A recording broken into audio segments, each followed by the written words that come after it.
Welcome to The Author Show, where we feature new authors and books, from fiction to self-help and everything in between. You'll find it all at theauthorshow.com. That's theauthorshow.com. And now let the show begin.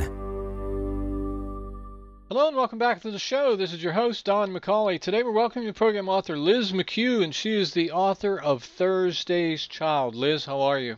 I'm good. Thank you, Don. Thank you for having me on your show. Tell us a little bit about yourself, please.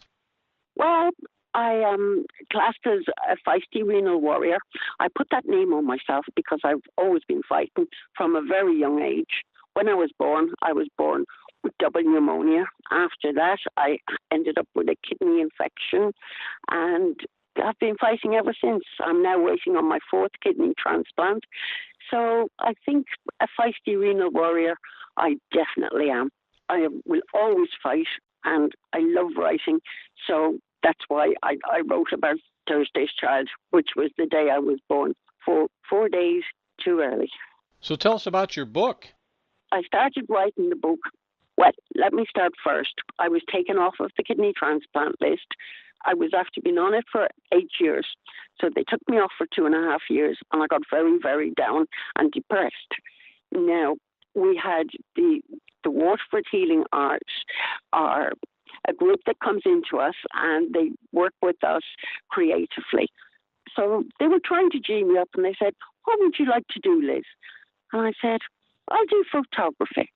But afraid photography it wasn't to be, because I didn't have the proper camera. And the man said, "Well, is there anything else you like to do, Liz?" And I said, "Oh, I'd love to be a writer. I aspire to be a writer. I always wanted to write my book."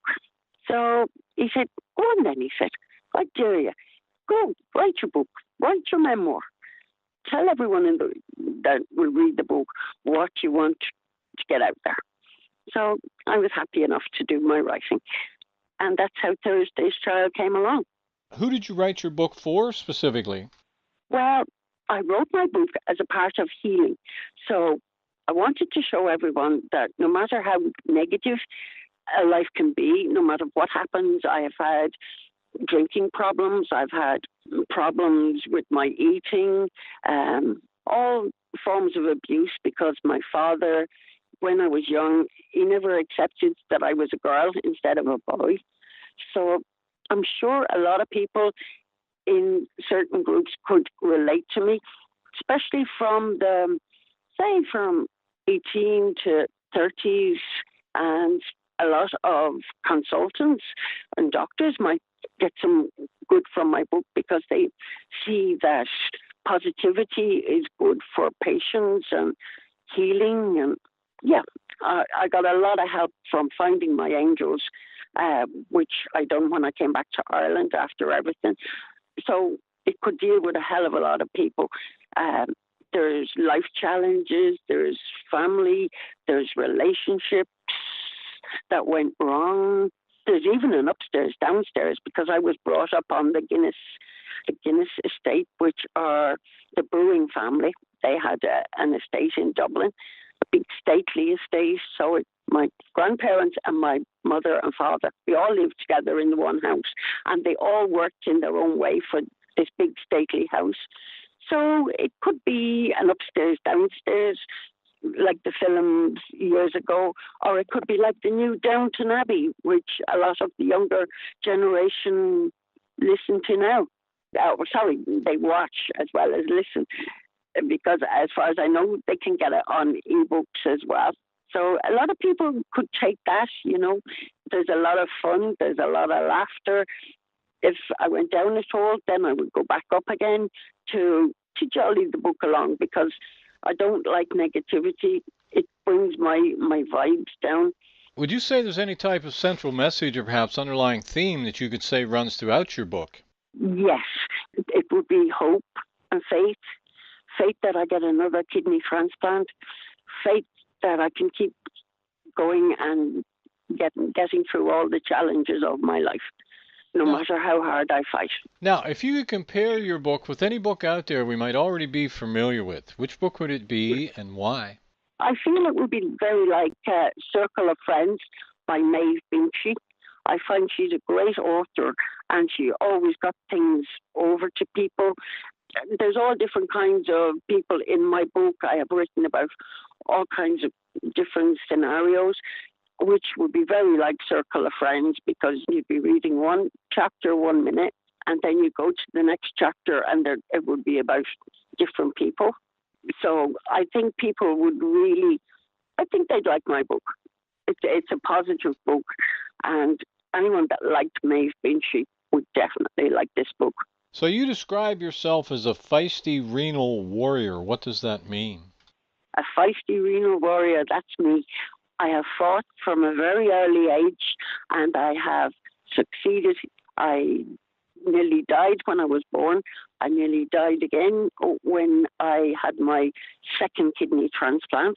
The first one lasted 10 days. The second one was in and out in 3 days, and I was in intensive care. The doctors told me I died for 12 minutes.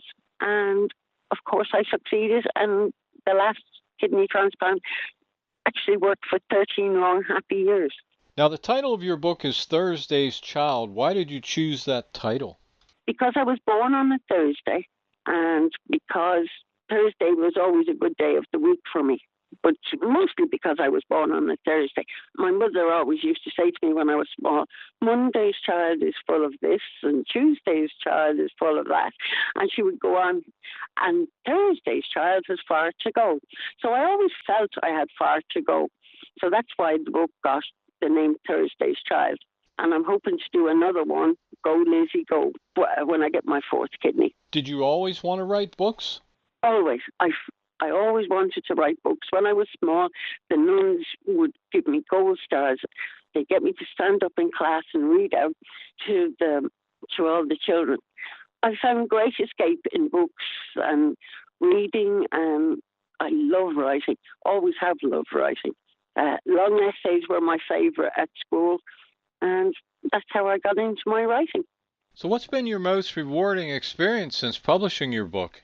My most rewarding experience is getting all the lovely reviews from local people and, people that didn't really know me, and now they feel like they've known me forever. That, to me, meant the whole wide world, even if I hadn't have made anything at all from the book. But, yes, the praise I got. I always wanted praise as a child, and I got great healing from the book. When I wrote the first chapter, I'd done 10 years of counselling, and now writing the first chapter of the book really removed the chip from my shoulder, and I feel so much better after writing the book. So did your environment or upbringing play any major role in your writing?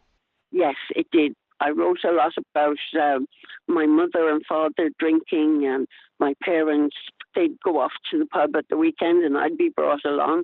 My father would go to one pub, my mother to another, and I would be outside and I'd be hiding in case my father would get off the bus and see me, because I wasn't supposed to be at home. But I would always have to make sure that my mother, and she'd go out with her great aunt, and they'd go drinking, so I'd have to make sure that they were brought home at the end of the evening. So yes, I think that's why I really got into the writing, because as I was writing it down, it felt like knots were going out of my stomach, and I felt a great relief from getting everything down on paper. So how would you describe your writing style? Well, the writing style it's fast. It comes out fast. It's positive. Now, most authors have a specific reason for writing a specific book. What was your reason for writing this book? The reason I wrote this book was part of my healing. I wanted to be able to heal the hurt that was deep inside me. I wanted to get it out, and I felt like if I wrote it down on paper, it was a great way of getting it out of my whole system. Whereas when I had my counselling in England, it didn't really help. I'd done 10 years of counselling. I did get off drink, but I always had the problem of any kind of self-abuse, like pulling my hair out or when things would be rough, and when I'd be going through operations and I'd be worried or I'd be nervous, then I would always find some form of abuse. So writing this book really got all of that out of my system, and I'm very proud of myself now. I never felt proud, I never felt worthy, but since I wrote the book, I cannot believe the difference in my personality, in my confidence. I feel really good after it. So it was a form of healing, why I wrote the book. So based on your experience as a writer, what's the one recommendation you would make to authors just starting out? Go with it and stay with it. There'll be times when there'll be nothing. You won't get one word on paper. You won't be able to write anything. So just give it a day or two, keep your head down, and then go back to it. Forget all about the writing for a day or two. Write down your whole story if you're only doing a small one, and write it all down. Then go away for a day or two. Then go back and add more to it, which is what I mostly done. I'd write one chapter at a time, and well and good. If it didn't seem right, I could rip it up and I could go back to it. And that's the way I really done my book. But there was nights I gave crying. There was nights I gave laughing. And I'm sure my partner, Barney, must have really thought that I was on the verge of, I don't know, cracking up or whatever you want to call it. He'd say, "What's wrong with you?" And I said, "Oh, I can't sleep." "Oh, well, don't be keeping me awake," he'd say. So, yeah, stick with it and write when you can and believe in what you're writing in. Because I always believed in what I was writing in. I really always believed that there was going to be a book that would come out of it. In your opinion, who should buy your book? I think people who, well, see, when I was born, I had this disease of the kidneys. It's pyelonephritis, and in everyday language, it's reflux. The urine would go back up, and it shriveled up into the uterus, to the kidneys, and they shriveled up. So anyone whose child is born with any kind of kidney problems, they would get great hope from this, because just to know that the child is not going to die, that there's kidney machines out there that does the work of the kidney, and they can go on. And as long as they keep going and keep to their diet and keep to their fluid restrictions, like I have done for the last 24 odd years, then everything will go grand. And it would be also to people who had problems with drink, because I had an awful lot of problems with drink. I found that was an escape. And I eventually got off of that through, as I said, through the counsellor that I went to for about 10 years. I don't drink at all now, and I don't smoke. And I feel a lot much happier and healthier in my own self. Do you have a website? Not at present, but I am on the verge of getting one sorted up. Could you spell your name for us, please? Yes, LIZMCCUE.